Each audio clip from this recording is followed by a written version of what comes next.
ଟଙ୍କା ସେଠି ଠିଆ ଷ୍ଟାଇଲ ମାରୁଛୁ ଗଳି ପଡ଼ିବ ତ କଥା ଗଲୁ ମରିଯିବ। ଆରେ ଆମେ ଯୋଉ ତେଲି ଛୁଆଙ୍କର ଜାଲ ନେଇ ମାଛ ଧରା ଯାଇନଥିଲେ କିନ୍ତୁ ତାଙ୍କ ଜାଲ 2-4 ଜାଗା ଚିରି ଯାଇଛି ଆମ ମା ଭଉଣୀ ଶୋଧିଲେ ଆମେ ତାଙ୍କୁ ଧରି ଆଣିଛୁ। କଣ କରିବା କହିଲୁ? କଣ ଯାଇପାରିଲ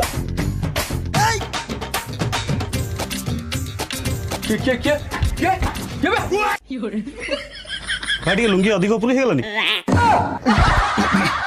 ଭାଇ ଆଙ୍କ ଜାଲ ତୁମେ କାହିଁକି ନେଇ ଯାଉଥିଲ କହିଲ? ମାରିକି ତାଙ୍କ ନାକ କାନ ଫଟେଇ ସାଇଲୁ ତଥାପି ସୋଦା ବନ୍ଦ କରୁନାହାନ୍ତି। କଣ ତମେ ଆମ ଭଲ ଜାଲକୁ ନେଇ ଚିରି ଚାରି ଦବ ଆମେ ତମକୁ କିଛି କହିବୁନୁ? ତମ